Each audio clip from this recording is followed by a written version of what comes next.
ನಮಸ್ಕಾರ. ಇವತ್ತಿನ video mutual ಫಂಡ್ಗಳ ನೆಚ್ಚಿನ ಷೇರುಗಳ ಪಟ್ಟಿ. ನಾನು ಡಾಕ್ಟರ್ ಭರತ್ ಚಂದ್ರ. ವಿಡಿಯೋಗಳ ಉದ್ದೇಶ ಕನ್ನಡಿಗರ ಫೈನಾನ್ಷಿಯಲ್ ಎಜುಕೇಶನ್. ನಾವು ಬಹಳ ಸಮಯಗಳಿಂದ ಎಲ್ಲ ಕಡೆ ಹೇಳ್ತಾ ಬರ್ತಾ ಇದ್ದ ವಿಚಾರ ಏನು ಅಂತಂದ್ರೆ, ಷೇರುಗಳಲ್ಲಿ ಜಾಸ್ತಿ ಲಾಭ ಬರುತ್ತೆ, ಮ್ಯೂಚುವಲ್ ಫಂಡಲ್ಲಿ ಕಮ್ಮಿ ಲಾಭ ಬರುತ್ತೆ. ಆದರೆ ಈಗ ಸದ್ಯಕ್ಕೆ ನನ್ನ ಮಾತನ್ನು ವಾಪಸ್ ತಗೊಳ್ತಾ ಇದ್ದೇನೆ. ಯಾಕಂತಂದ್ರೆ ಸುಮಾರು ಮ್ಯೂಚುವಲ್ ಫಂಡ್ಗಳ ಲಾಭವನ್ನು ನೋಡಿದ್ರೆ ಷೇರುಗಳಲ್ಲಿ ಕೂಡ ಡೈರೆಕ್ಟ್ ಆಗಿ ಹಾಕಿದ್ರೆ ಅಷ್ಟು ಲಾಭ ಬರ್ತಾ ಇಲ್ಲ. ನಮ್ಮ ಮುಖ್ಯ ಉದ್ದೇಶ ನಮ್ಮ ಹೂಡಿಕೆದಾರರಿಗೆ, ಡಾಕ್ಟರ್ ಭರತ್ ಚಂದ್ರ ಗ್ರಾಜ್ಯುಯೇಟ್ಸ್ಗೆ ಆದಷ್ಟು ಒಳ್ಳೆಯ ಲಾಭವನ್ನು ತಂದುಕೊಡೋದು. ಅದಕ್ಕೋಸ್ಕರ ಮುಂದಿನ ದಿನಗಳಲ್ಲಿ ಮ್ಯೂಚುವಲ್ ಫಂಡ್ಗಳ ಮೇಲೆ ಒಂದಷ್ಟು ಜಾಸ್ತಿ ವಿಡಿಯೋಗಳನ್ನು ಮಾಡಬೇಕು. ಯಾಕಂತಂದ್ರೆ ಎಲ್ಲರಿಗೂ ಹೇಳಿಕೊಳ್ಳುವಂತ ರಿಸ್ಕ್ ಅಪಿಟೈಟ್ ಇಲ್ಲ ಮತ್ತು ಸುಮಾರು ಜನಕ್ಕೆ ಷೇರುಗಳು ಅರ್ಥ ಆಗೋದಿಲ್ಲ. ಆದ್ದರಿಂದ ಮ್ಯೂಚುವಲ್ ಫಂಡ್ ಅಲ್ಲಾದರೂ ಹಣವನ್ನು ಹೂಡಲಿಕ್ಕೆ ಪ್ರಾರಂಭ ಮಾಡಲಿ, SIP ಪ್ರಾರಂಭ ಮಾಡಲಿ ಇತ್ಯಾದಿ. ಜೂನ್ 2024ರಲ್ಲಿ 1-2 ದಿನ ಬಿಟ್ರೆ ಅದು ಎಲೆಕ್ಷನ್ ರಿಸಲ್ಟ್ ಇಂದಾಗಿ ಮಾರುಕಟ್ಟೆ ಕೆಳಗೆ ಹೋಗಿತ್ತೇ ವಿನಃ ಮತ್ತೆಲ್ಲಾ ಸಂದರ್ಭದಲ್ಲಿ ಕಂಟಿನ್ಯೂಸ್ ಆಗಿ ಒಂದು ರ್ಯಾಲಿಯನ್ನು ಕಂಡಿದೆ.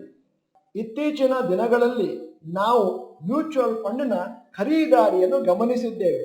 ಅವರು ಕೊಂಡಂತ ಷೇರುಗಳು ತಕ್ಷಣನೇ ಮೇಲಕ್ಕೆ ಹೋಗದಿದ್ರು ಕೂಡ ಲಾಂಗ್ ಟರ್ಮ್ ನಲ್ಲಿ ಒಳ್ಳೆಯ ಲಾಭವನ್ನು ಕೊಟ್ಟಂತ ನಿದರ್ಶನಗಳನ್ನು ನೋಡ್ತಾನೆ ಇದ್ದೇವೆ. ಮ್ಯೂಚುವಲ್ ಫಂಡ್ಗಳು ತಮ್ಮದೇ ಆದಂತ ಸಂಶೋಧನೆ ನಡೆಸಿ ಷೇರುಗಳಲ್ಲಿ ಹಣವನ್ನು ಹಾಕಿದ ಸ್ವಲ್ಪ ಸಮಯದ ನಂತರ ನಾವು ನೋಡ್ತೇವೆ ಅದು ಮೇಲಕ್ಕೆ ಹೋಗ್ಲಿಕ್ಕೆ ಶುರುವಾಗುತ್ತೆ. ಆವಾಗ ಇತರ ರಿಟೇಲ್ ಇನ್ವೆಸ್ಟರ್ಸ್ ಆ ಷೇರುಗಳನ್ನು ಕೊಳ್ಳಲಿಕ್ಕೆ ಪ್ರಾರಂಭ ಮಾಡ್ತಾರೆ. ಹಿಂದಿನ ಹಲವಾರು ತಿಂಗಳುಗಳಿಂದ foreign institutional investors net sellers ಇದ್ರು.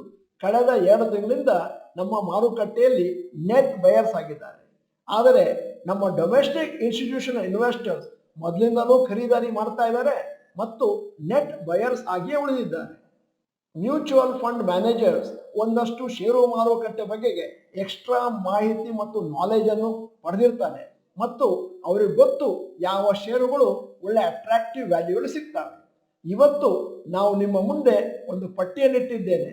ಯಾವ ರೀತಿ ಮ್ಯೂಚುವಲ್ ಫಂಡ್ಗಳು ಖರೀದಾರಿಯನ್ನು ಮಾಡಿದ್ದಾವೆ ಜೂನ್ 2024. ಈ ಪಟ್ಟಿಯನ್ನು ಮತ್ತು ಈ ವಿಡಿಯೋನ ಸೃಷ್ಟಿ ಮಾಡಿದ ಉದ್ದೇಶ ಏನು ಅಂತಂದ್ರೆ, ಮ್ಯೂಚುವಲ್ ಫಂಡ್ಗಳು ಯಾವ ಷೇರನ್ನು ಖರೀದಿ ಮಾಡಿದ್ದಾವೆ, ಯಾವ ಷೇರನ್ನು ಸೇಲ್ ಮಾಡಿದ್ದಾರೆ ಅಂತ ನೀವೇನಾದ್ರೂ ತಿಳ್ಕೊಂಡ್ಬಿಟ್ರೆ ಆವಾಗ ನಿಮಗೊಂದು ಕ್ಲೂ ಸಿಗುತ್ತೆ. ನಾವು ನಮ್ಮ ಪೋರ್ಟ್ಫೋಲಿಯೋದಲ್ಲಿರುವ ಷೇರುಗಳನ್ನು ಏನ್ ಮಾಡಬೇಕು.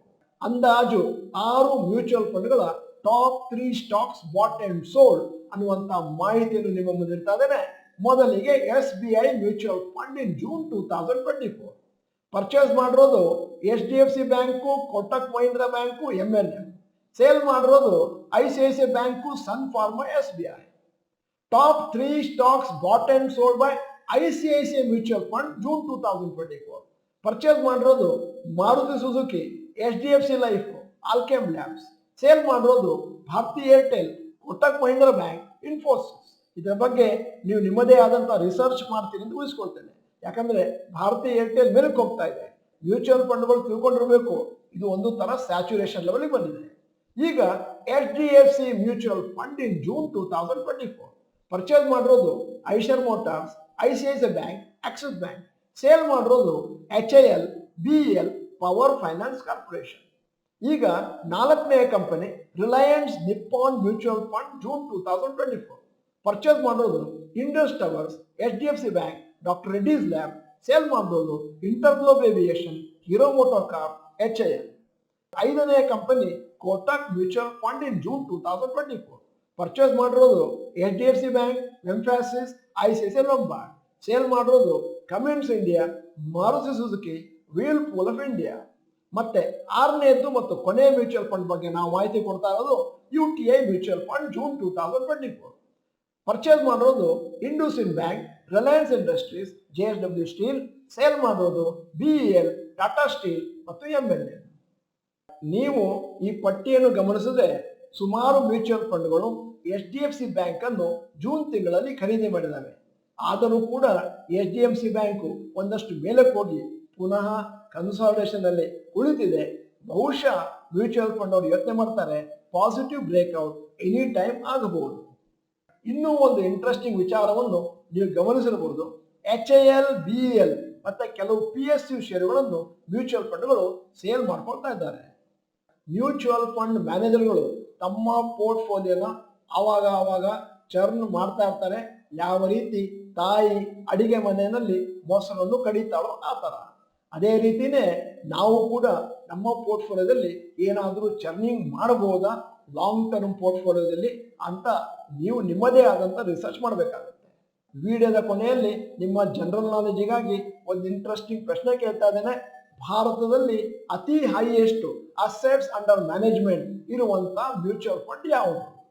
A HDFC mutual fund, B ICICI Prudential mutual fund, C SBI mutual fund, D UTI mutual fund.